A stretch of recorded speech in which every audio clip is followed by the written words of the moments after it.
Hi, I'm Rani, a third year MBBS student at AIMS Kalyani, and I scored 170 out of 180 in physics in NEET 2022. Today we are going to talk about one of the most important thing for your NEET preparation, that is the high weightage topic for physics, which can help you to score 140 plus out of 180. So if you are serious about your NEET preparation and wanted to score good marks, watch this video till the end.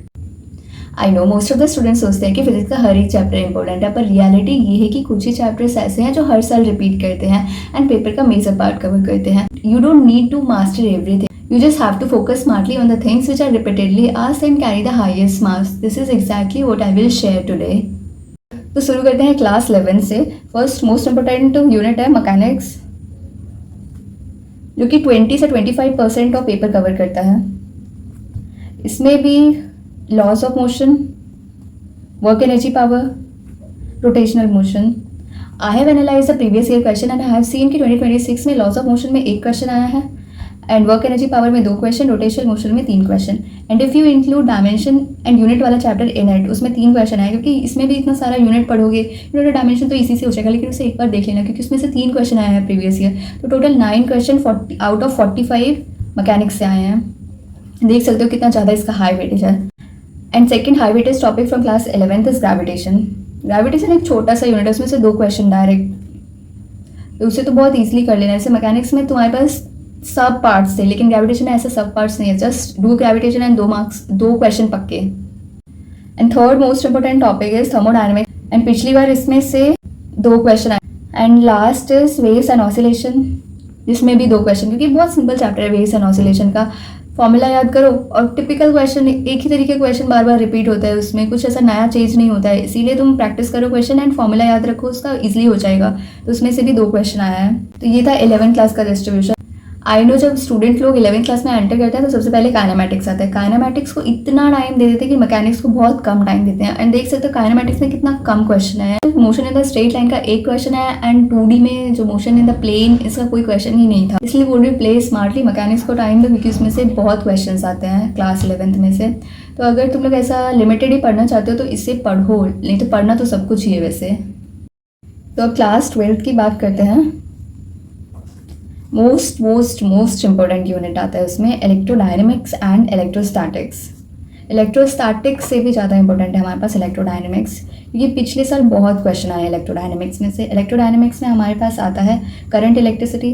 पिछली बार इसमें से 5 question आए हैं, direct 5 question. And next is magnetism and matter. इसमें एक ही question आया है, लेकिन पिछले साल इसमें क्वेश्चन आए हैं, लेकिन पिछले साल एक ही क्वेश्चन आया है मैग्नेटिज्म एंड मैटर में. And then we have electromagnetic induction and AC. Total दोनों में से मिला के 3 क्वेश्चन आए, तो टोटल 8 क्वेश्चन आता है इलेक्ट्रोडायनेमिक्स में से. एंड इलेक्ट्रोस्टैटिक्स में हमारे पास electric field and the charge and electric potential and capacitance, इसमें से भी क्वेश्चन आए हैं. Like electric field and the charge में 2 क्वेश्चन है and electric capacitance and potential में भी 2 क्वेश्चन है. देख सकते हो इतना, मतलब सब इंटर रिलेटेड है. ये नहीं कि तुम इसमें से एक चैप्टर करोगे तो हो जाएगा, तुम्हारे पैकेज सिस्टम की तरह. You have to do all of these. तो ये सारा करना पड़ेगा, तभी तुम इसमें एक्सपर्ट हो पाओगे. अगर ये यूनिट अच्छे से करोगे तो 30% तो हो ही गया फिजिक्स समझो. 20% तक हमारा मैकेनिक्स से हो गया, 30% से मतलब 50% समझो. ये 2 यूनिट करने से ही तुम्हारा काम हो जाएगा. नेक्स्ट पैकेज सिस्टम आता है हमारे पास ऑप्टिक्स का, जिसके अंदर हमारे पास रे ऑप्टिक्स और वेव ऑप्टिक्स है. दोनों साथ में ही पढ़ते हैं वैसे. रे ऑप्टिक्स में टिपिकल क्वेश्चन आता है वो लेंस वाला, मिरर वाला या फिर प्रिज्म वाला. पिछले साल 3 क्वेश्चन आए, डायरेक्ट 3 क्वेश्चन, क्योंकि रे ऑप्टिक्स तो बहुत सिंपल चैप्टर रहता है. ये बस टिपिकल क्वेश्चन नहीं है जो हर साल सेम ही काइंड के क्वेश्चन आते हैं, तो प्रीवियस ईयर क्वेश्चन करना तो मस्ट है तुम्हारे लिए. तो रे ऑप्टिक्स में से 3 क्वेश्चन आया और वेव ऑप्टिक्स में से एक ही क्वेश्चन आया, तो वो ज़्यादा इंपॉर्टेंट नहीं है, लेकिन टफ क्वेश्चन बनता है उसका. जैसे यंग डबल स्लिट वाला वो एक्सपेरिमेंट है, उससे क्वेश्चन आता है.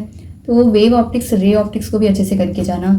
Last is modern physics. Modern physics में सेमीकंडक्टर में से 3 क्वेश्चन आए हैं, डायरेक्ट सेमीकंडक्टर. वो भी बहुत ईजी चैप्टर है, तो तुम ऐसा अच्छी जगह से पढ़ो, समझो. सेमीकंडक्टर ईजी टू डू है, तो उसमें से भी 3 क्वेश्चन आया है पिछले साल.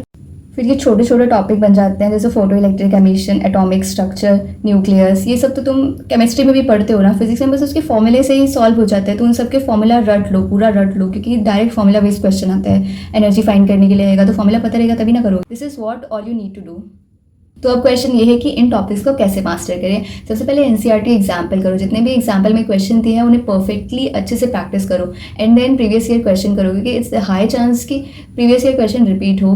रिपीट भी नहीं हुए तो लेकिन कंसेप्ट सेम रहेगा, तुमसे कुछ और पूछ लिया जाएगा फाइंड करने के लिए। फॉर्मूला शीट बनाकर डेली 10 मिनट्स तक रिवाइज करो एंड स्मॉल चैप्टर को स्किप मत करो, क्योंकि वही तुम्हें बोनस मार्क्स देंगे। So guys, if you master these high weightage chapter, you can easily target 140 plus out of 180 in physics. Remember, physics is not about memorization, it is about practice and understanding. Stay consistent, revise daily, you will see the results. That is all for today's video. If you found it helpful, hit the like button, share and subscribe for more strategies. Bye bye.